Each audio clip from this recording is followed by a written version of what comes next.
হাইকোর্টের তোপে এসএসসি চেয়ারম্যানকে এজলাস থেকে জেলে পাঠানোর হুঁশিয়ারি। উচ্চ প্রাথমিক নিয়োগ মামলায় হুঁশিয়ারি, 16 মে পর্যন্ত চূড়ান্ত সময়সীমা এসএসসি কে। বিস্তারিত জানবো, যেমনটা বলছিলাম নিউজরুম থেকে ছিলেন আমাদের সঙ্গে আমাদের প্রতিনিধি পীযূষ কান্তি নাগ। পীযূষ দা, এ বিষয়ে কি জানা যাচ্ছে? দেখো, আজকে একটি আদালত অবমাননা শুনানি চলছিল বিচারপতি তপব্রত চক্রবর্তীর ডিভিশন বেঞ্চে। সেখানে ব্যক্তিগত হাজিরার নির্দেশ ছিল এসএসসি চেয়ারম্যানের, তিনি এজলাসে হাজিরও ছিলেন।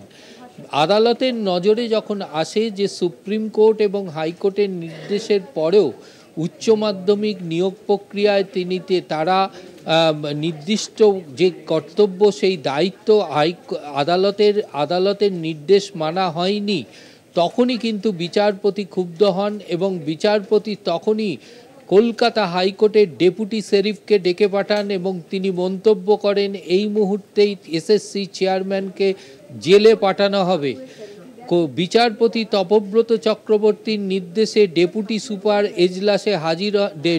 শেরিফ এজলাসে হাজির হন এবং তার সহকারীদের নিয়ে।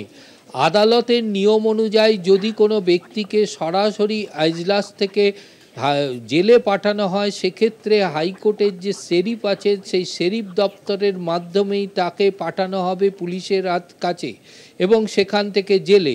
সেই মোতাবেক শেরিফও হাজির হয়ে যান 11 নম্বর এজলাসে, কিন্তু পরবর্তীকালে এসএসসির যিনি আইনজীবী তিনি বিষয়টি নিয়ে আদালতকে সন্তুষ্ট করেন এবং বিচারপতি জানিয়ে দেন যে এই মুহূর্তে যদি আদালতের নির্দেশ পালন করা না হয় তাহলে আদালত কড়া ব্যবস্থা নেবে।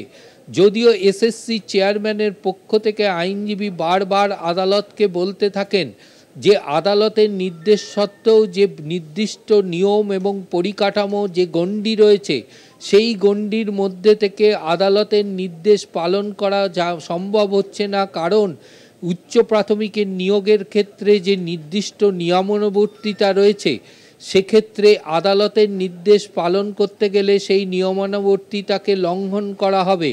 তখনই বিচারপতি তপব্রত চক্রবর্তী মন্তব্য করেন এক্ষেত্রে চেয়ারম্যানের উচিত শিক্ষা দপ্তর এবং রাজ্যের শিক্ষামন্ত্রীর সঙ্গে আলোচনা করে বিষয়টি নিয়ে উপযুক্ত পথ খুঁজে বার করা। কারণ যে নিয়মই থাকুক না কেন আদালতের নির্দেশ হচ্ছে এখানে সর্বোচ্চ। তাই অবশেষে এসএসসির আইনজীবীর বিভিন্ন সওয়ালের প্রেক্ষিতে আদালত নির্দেশ দিয়েছে আগামী 16 মের মধ্যে এই প্রক্রিয়াকে সম্পন্ন করতে হবে। মূলত বিচারপতির বেঞ্চ পরিষ্কার মন্তব্য করেছেন যে কাউন্সিলিংয়ের মধ্য দিয়েই এই নিয়োগ প্রক্রিয়া হবে। কাউন্সিলিং সাধারণত হয় যে চাকরি প্রার্থীরা তারা স্কুলকে সিলেক্ট করেন যে কোন স্কুলে তারা চাকরি করবেন সেই ভিত্তিতে, অর্থাৎ এই কাজ করতে দিনের পর দিন মাসের পর মাস এসএসসির সময় লাগার প্রয়োজন নেই এবং প্রয়োজন আছে বলে মনে করে না আদালত। তাই 16 মে আদালত চূড়ান্ত সময়সীমা ধার্য করে দিয়েছে, তার মধ্যেই এসএসসিকে আদালতের নির্দেশ পালন করতে হবে। মধুবন্তী, ধন্যবাদ। কথা বললাম নিউজরুম থেকে ছিলেন আমাদের প্রতিনিধি পীযূষ কান্তি নাগ, তার সঙ্গে।